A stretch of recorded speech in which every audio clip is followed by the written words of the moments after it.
Hello बच्चों, स्वागत है आपका to the amazing platform math with Manoj पे।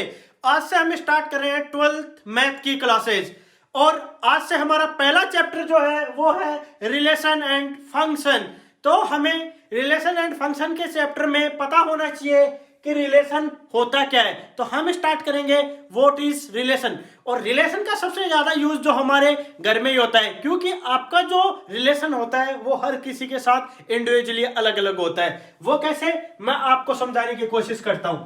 जैसे ये आपका एक घर है, इसमें आप रहते हो, आपके पापा रहते हैं, आपकी मम्मी रहती है, आपकी सिस्टर रहती है, ठीक है। उनको मैं P, M और S से डिनोट कर रहा हूं, आपको मैं B से डिनोट कर रहा हूं और A आपका एक कोई घर है। तो ये एक तरीके से एक सेट बन गया। इसमें आप इंडिविजुअली जो है वो एलिमेंट्स हैं और इनका आपस में एक रिलेशन है। जैसे अगर आपका रिलेशन, जैसे पापा के साथ आपका रिलेशन है, ठीक है, तो उसे हम रिप्रेजेंट करेंगे बी रिलेटेड टू P, ठीक है, यानी B का रिलेशन P के साथ है। जैसे आपका रिलेशन मम्मी के साथ है तो B रिलेटेड टू M, या फिर इसे हम इस तरीके से रिप्रेजेंट करेंगे B related to P, B related to M, ठीक है। इस तरीके से हम इसे इंडिविजुअली शो करते हैं कि हम किस तरीके से रिलेशन को लिखते हैं। अब अगर अपन एक एग्जांपल लेते हैं, उसे हम समझने की कोशिश करते हैं कि रिलेशन किस किस तरीके से हम लिख सकते हैं और कैसे बनता है। उसके लिए हम एक जनरल एग्जांपल लेते हैं, general in the sense theoretical तरीके से समझ सकते हैं, फिर बाद में हम मैथमेटिक रूप से समझने की कोशिश करेंगे कि रिलेशन एंड फंक्शंस में हम क्वेश्चन किस तरीके से सोल्व करते हैं। उसके लिए जैसे आप 12th क्लास में हैं, तो आपकी जो क्लास 12th है उसके आप स्टूडेंट हैं, उसी प्रकार से आपके जो स्कूल है उसमें क्लास 11th भी होगी। तो आपका 12th क्लास के जो बच्चे हैं उनका 11th क्लास के बच्चों के साथ कोई ना कोई रिलेशन होगा। वो किस तरीके का रिलेशन हो सकता है, किस तरीके से हम उसे डिफाइन कर सकते हैं, वो मैं आपको बताने की कोशिश करता हूं। जैसे मान के चलते हैं कि क्लास 12th में जो बच्चे हैं उनको हम A से रिप्रेजेंट कर रहे हैं और क्लास 11th में उन्हें B से रिप्रेजेंट करते हैं। तो हम क्या करेंगे, जैसे फर्स्ट जो रिलेशन है उसे मैं लिखने की कोशिश करता हूं कि किस तरीके से लिखते हैं। इसे मैं रिप्रेजेंट कर देता हूं A से। वो किस तरीके का रिलेशन है, A रिलेटेड टू B है, ठीक है, A related to B where A is the brother of B, यानी A और B इस तरीके का रिलेशन है, यानी कि A ब्रदर है B का। यानी क्लास 12th में जो बच्चा A पढ़ रहा है, क्लास 11 के बच्चे B के साथ वो भाई है, दोनों आपस में भाई हैं, उस टाइप का रिलेशन है। सिमिलरली अगर अपन यहां पे ब्रदर की जगह सिस्टर भी कर सकते हैं कि A है वो B की सिस्टर है, ठीक है, यानी 12th क्लास में जो लड़की पढ़ रही है वो 11th क्लास में जो बच्चा है उसकी बहन है। इस तरीके से समझ सकते हैं। या फिर हम एक तरीके से और समझ सकते हैं कि जैसे थर्ड वाला बनाता हूं, ये जो आपका सेकंड हो गया वो सिस्टर वाला हो गया थर्ड। ये मैं एग्जांपल आपकी ही बुक से उठा रहा हूं, ठीक है, वहीं से समझने की। हम पूरी जो 45 से 50 डेज पढ़ेंगे, हम किताब से बिल्कुल बाहर नहीं जाएंगे, उसी के अंदर से पढ़ेंगे। उसके बाद एक सिंगल वर्ड भी अपन यूज नहीं करने वाले, ना उससे बाहर जाएंगे, ठीक है, और उसी के अंदर का ही पढ़ने वाले हैं, ठीक है। ज्यादा भी नहीं पढ़ेंगे कि उसके बाहर जाके हम एक्सट्रीम लेवल तक यहाँ पे PhD करने बैठ जाए, ऐसा बिल्कुल नहीं करना, क्योंकि अपने पास इतना टाइम है भी नहीं, ठीक है। तो अब थर्ड पढ़ते हैं। थर्ड वाला अगर अपन रिलेशन बनाने की कोशिश करें तो एक रिलेशन ये भी बन सकता है, क्या बनेगा कि A रिलेटेड है B से। वो कैसे है, इसका रिलेशन इसके साथ किस तरीके से है कि A की एज जो है वो B से ज्यादा है। और अगर इसे थ्योरेटिकल पार्ट में लिखने की कोशिश करें तो वो किस तरीके से लिखेंगे, age of A is greater than B। इस तरीके से हम इसे लिखने की कोशिश करेंगे, ठीक है, यानी A की जो एज है वो B से ज्यादा है। ये इस तरीके का एक रिलेशन बन गया। इस तरीके से अपन और रिलेशन बना सकते हैं। वो कैसे बना सकते हैं, मैं इसे मिटा के आगे बढ़ता हूं। जैसे 3 रिलेशन हमने बना दिया, एक सिस्टर का, ब्रदर का एंड एज का। एक और बना सकते हैं रिलेशन अपन। वो किस तरीके से रिलेशन बना सकते हैं, वो रिलेशन बना सकते हैं कि जो ए क्लास में जो बच्चा पढ़ रहा है और बी क्लास में जो बच्चा पढ़ रहा है, यानी 12th में जो बच्चा पढ़ रहा है और 11th में जो बच्चा पढ़ रहा है, उन बीच के अंदर अपने मार्क्स का भी एक अलग से रिलेशन बना सकते हैं। वो कैसे बना सकते हैं कि ए रिलेटेड बी से होगा अगर ए के जो नंबर हैं वो बी से ज्यादा हो। तो हम सबसे पहले स्टार्ट करते हैं कि रिलेशंस की जब अपन बात करते हैं तो वो एक सबसेट होते हैं। जैसे कि मैंने आपको पहले ही बताया कि रिलेशन एक सबसेट होता है। किसी भी सेट के जो सबसेट्स होते हैं वो सब एक रिलेशन होते हैं। अब कैसे, अपन उसके लिए एक एग्जांपल से समझने की कोशिश करते हैं। जैसे हम पहले समझते हैं कि रिलेशन होता है एक एम्प्टी रिलेशन, यानी आपका किसी के साथ कोई रिलेशन नहीं, आप किसी से इस तरीके का कोई वो रिलेशन रख ही नहीं रहे हो। एक होता है यूनिवर्सल रिलेशन, यानी हर किसी के साथ रिलेशन। अब इस थ्योरेटिकल पार्ट को मैं थोड़ा मैथमेटिकली आपको समझाने की कोशिश करता हूं। उसके लिए मैं आपके लिए एक एग्जांपल लेता हूं कि एम्प्टी रिलेशन और यूनिवर्सल रिलेशन को अपन समझे कैसे।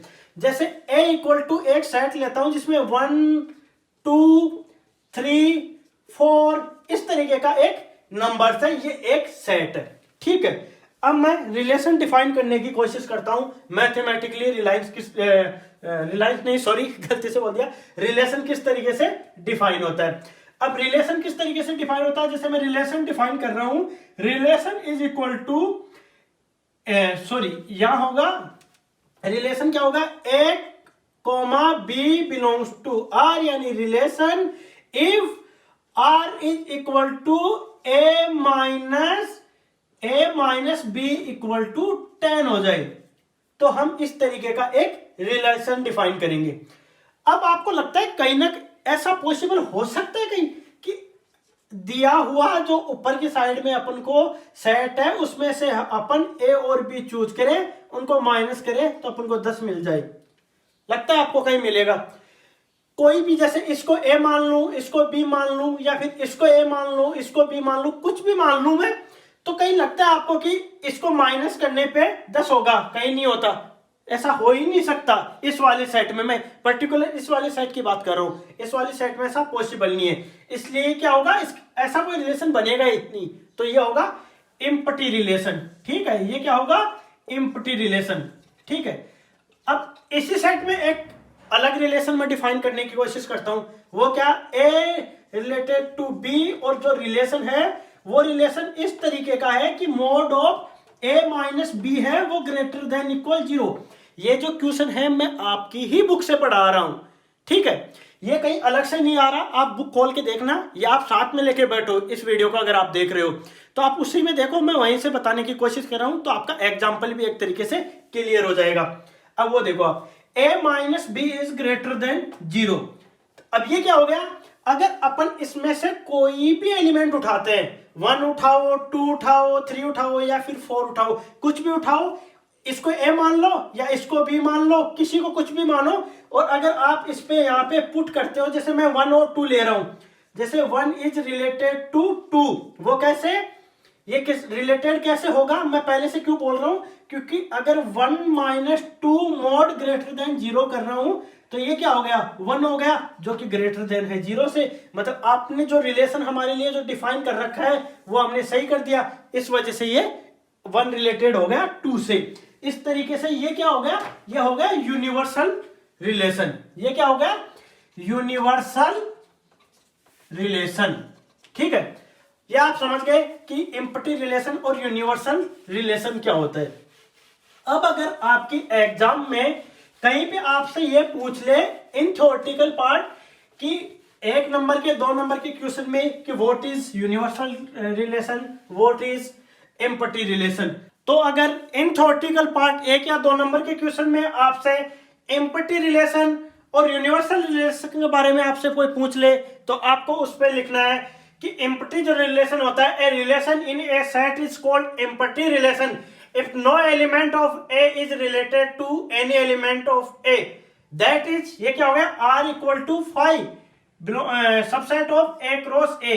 जो रिलेशन होता है वो सबसेट होता है, जो मैंने आपको पहले ही बताया।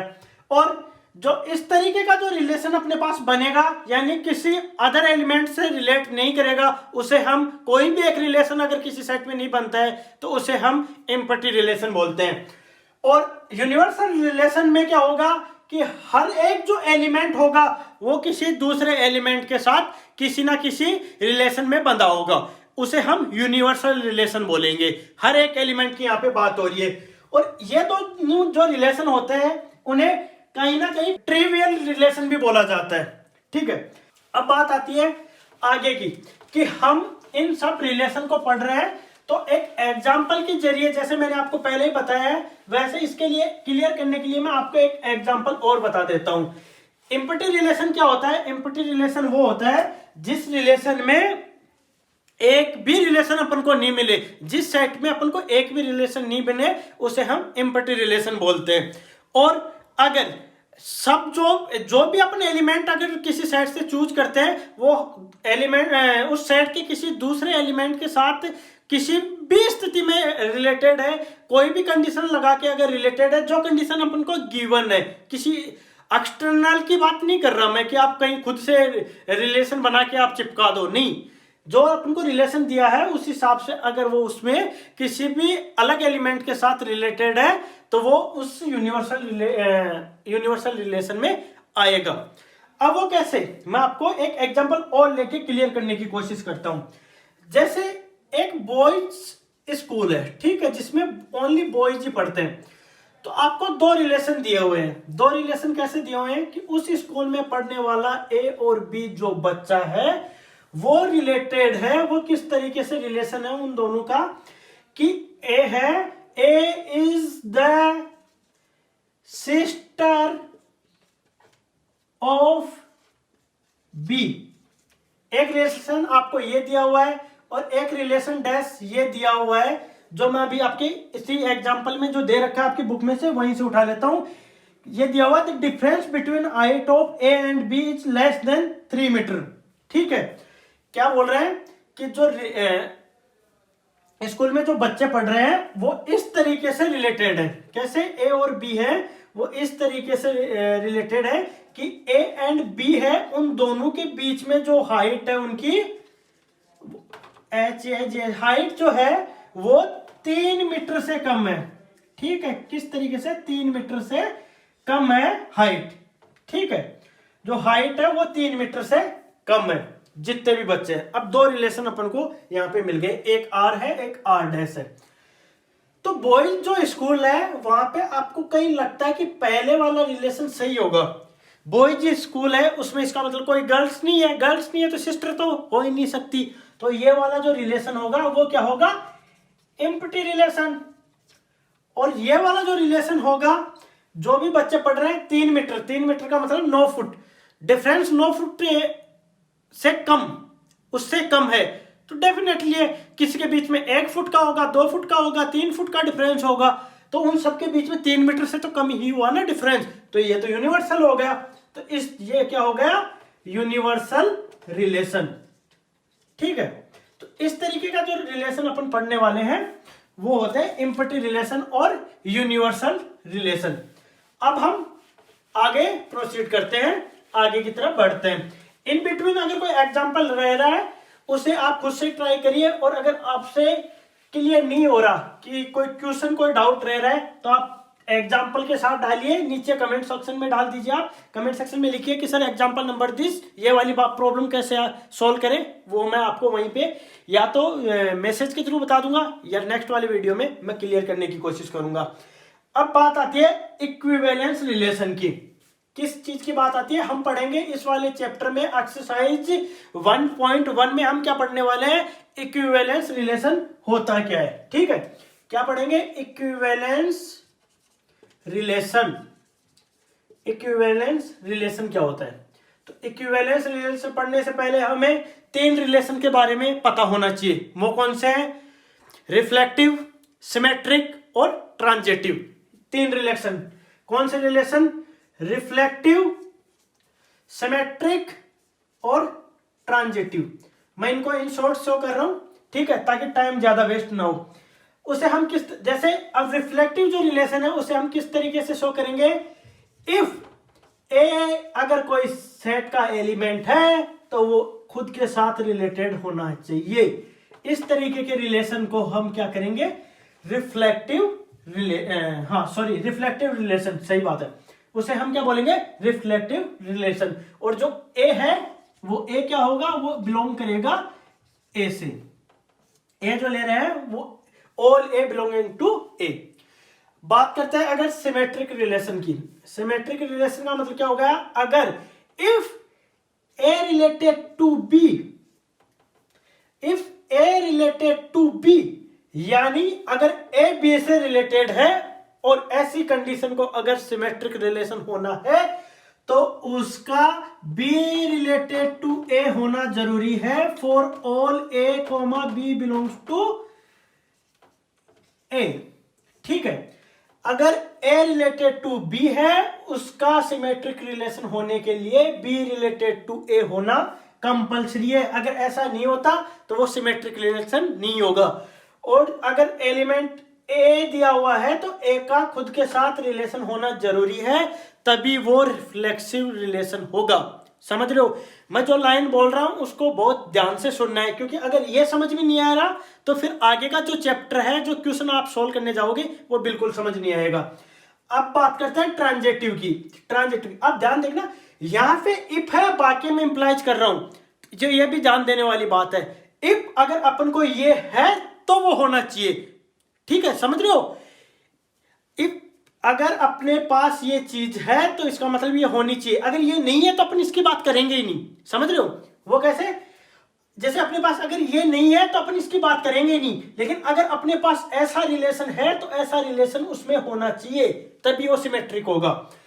कैसे, जैसे अगर अपन ट्रांजेक्टिव में बात करें, वो कैसे, अगर A related to B, A related to B, ठीक है, और B related to C, implies that अगर ए रिलेटेड टू बी है, बी रिलेटेड टू सी है, तो ए रिलेटेड टू सी होना जरूरी है। यानी अगर अपने पास ये दोनों चीज है तो ये होना जरूरी है, तभी ट्रांजेक्टिव होगा, तभी ट्रांजेक्टिव रिलेशन अपना एग्जिस्ट करेगा। और ए और बी और सी जो एलिमेंट है, वो जो all C A B C D है, वो बिलोंग करेंगे ए से। ए अपना सेट है, सेट के एलिमेंट्स हैं। अब शायद मैं ये समझ रहा हूं कि आपको ये इतनी बात समझ में आ गई होगी, अगर नहीं आई तो मैं एक बार आपको फिर से समझा देता हूं। ये है रिफ्लेक्टिव रिलेशन, ये तीनों अगर सेटिस्फाई होंगे तभी इक्विवेलेंस रिलेशन होगा। इनमें से अगर एक भी सेटिस्फाई नहीं होगा तो वो इक्विवेलेंस रिलेशन नहीं बन पाएगा। ठीक है, रिफ्लेक्सिव रिलेशन क्या होगा, अगर अपने पास ए एक एलिमेंट है तो उसका ए के साथ रिलेशन होना जरूरी है। ए इज रिलेटेड टू ए तो ही हम उसे रिफ्लेक्सिव रिलेशन बोलेंगे। और अगर अपने पास ए रिलेटेड टू बी है तो अपने को उस रिलेशन में बी रिलेटेड टू होना ही कंपल्सरी है, तभी वो सिमेट्रिक रिलेशन होगा। हर एक लाइन को, हर एक वर्ड को ध्यान से सुनना। अगर ट्रांजेक्टिव होना है तो उसके लिए ए रिलेटेड टू बी है और बी रिलेटेड टू सी है, तो ए रिलेटेड टू सी होना बहुत ज्यादा जरूरी है, तब ही हम बात रिफ्लेक्सिव ट्रांजेक्टिव की करेंगे। और ये तीनों अगर सेटिस्फाई होते हैं तब उस वाले रिलेशन को हम इक्विवेलेंस रिलेशन करते हैं। यानी कि वो रिलेशन जो रिफ्लेक्सिव, सिमेट्रिक और ट्रांजेक्टिव ये तीनों होल्ड करता है, वही इक्विवेलेंस रिलेशन होता है। अब ये बात आ गई आपके थ्योरेटिकल पार्ट की। अब हम आगे बढ़ते हैं और हम पढ़ते हैं कि ये इस इक्विवेलेंस रिलेशन को हम क्वेश्चन के माध्यम से कैसे समझें। ठीक है, तो उस क्वेश्चन में हम इसे कैसे अप्लाई करें, लेकिन उससे पहले आपको ये माइंड में रखना बहुत ज्यादा जरूरी है कि इक्विवेलेंस रिलेशन क्या होता है। मैं एक बार फिर से क्लियर कर देता हूं कि इक्विवेलेंस रिलेशन होता है जो रिफ्लेक्सिव हो, सिमेट्रिक हो और ट्रांजेक्टिव हो। ठीक है, तो हम लेते हैं एक एग्जांपल, वो भी मैं आपकी बुक से ही ले लेता हूं। वो एग्जांपल है, अगर a इक्वल टू 1 2 3, ठीक है, और रिलेशन जो गिवन है वो रिलेशन किस तरीके का गिवन है, रिलेशन गिवन है 1 1 2 2 3 3 और 1 2 और यहां पे दिया हुआ है 2 3, ये आपको रिलेशन दिया हुआ है। अब अपन को देखना है कि ये इक्विवेलेंस रिलेशन है या नहीं। तो उसके लिए सबसे इंपॉर्टेंट क्या हुआ, सबसे पहले आपके माइंड में आ रहा है तो कमेंट सेक्शन में लिख दो। सबसे पहले क्या होना चाहिए, रिफ्लेक्सिव रिलेशन। तो हम देखते हैं कि रिफ्लेक्सिव जो रिलेशन है वो कैसे सॉल्व होगा। रिफ्लेक्सिव रिलेशन में क्या होगा कि अगर अपने पास ए है तो ए के साथ रिलेशन होना चाहिए, खुद का खुद के साथ रिलेशन होना चाहिए। जैसे यहाँ पे अगर मैं 1 लेता हूं तो 1 का 1 के साथ रिलेशन है। अगर मैं यहाँ पे 2 लेता हूं तो 2 का 2 के साथ रिलेशन भी गिवन है। अगर यहाँ पे मैं 3 लेता हूं तो 3 का 3 के साथ भी रिलेशन है, यही एलिमेंट सेट में। तो इस रिलेशन में भी वो सब आ चुका। अब बात करते हैं हम सिमेट्रिक की, ठीक है। अब बात करते हैं सिमेट्रिक की, यानी रिफ्लेक्सिव तो ये है, ये तो हो गया अपना क्लियर, रिफ्लेक्सिव है। अब बात करते हैं सिमेट्रिक की। तो सिमेट्रिक की बात करने के लिए अगर मैं सबसे पहले बात करूं 1,2, अगर 1,2 है यानी a, b है तो b, a, b होना चाहिए। समझ में आई? सिमेट्रिक के लिए अगर a, b है तो b, a, b होना चाहिए। 1,2 है तो 2,1 भी होना चाहिए रिलेशन में, यानी 2,1 भी होना चाहिए। तो 1,2 गिवन है तो 2,1 की बात करें तो 2,1 तो इस रिलेशन में कहीं पे गिवन ही नहीं है। इस वाले रिलेशन की बात कर रहा हूं जो गिवन रिलेशन है, इसमें 2,1 अपने पास नहीं है। तो सिंपल सी क्या हुआ, नॉट सिमेट्रिक। अब बात करते हैं ट्रांजिटिव की। ट्रांजिटिव की बात कैसे करेंगे कि अगर अपने पास गिवन जो रिलेशन है वो ट्रांजिटिव है या नहीं है, उसके लिए हम बात करेंगे कि पहले ये a, b है और b, जो c है वो गिवन है तो a, c भी होना चाहिए। अगर ये दोनों का रिलेशन है तो इसका रिलेशन भी होना चाहिए। इन सिंपल आप ऐसे समझ लीजिए। तो हम लेते हैं a, b, यानी अगर अपन ले यहां पे 1 लेते हैं 1,2, 2,3 गिवन है रिलेशन, 1,2, 2,3 गिवन है, 1,2 a, b, b, c given है। तो यानी 1,3 होना चाहिए, तभी तो होगा ना। अगर ये होगा तो ये होना चाहिए, अब ये अपने पास है तो ये होना चाहिए ट्रांजिटिव रिलेशन, तभी तो सेटिस्फाई होगा।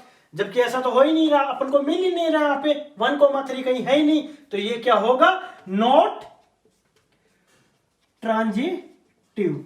ठीक है, तो ये ट्रांजिटिव नहीं है, यानी ये जो अपन को रिलेशन दिया हुआ है ये रिलेशन रिफ्लेक्सिव रिलेशन है, ना सिमेट्रिक है ना ट्रांजिटिव है, तो इक्विवेलेंस तो होगा ही नहीं। तो आज के लिए हम इस वीडियो में इतना ही समझते हैं और नेक्स्ट वीडियो में हम एक्सरसाइज को स्टार्ट करने वाले हैं। एक्सरसाइज के एक एक क्वेश्चन को वहां पे हम सोल्व करेंगे। और इन बिटवीन अगर आपको इस वाले वीडियो में कहीं पे कोई प्रॉब्लम आ रही है तो आप कमेंट सेक्शन में जरूर पूछ सकते हैं और अपने फ्रेंड्स के साथ शेयर करना बिल्कुल मत भूलना। Thank you.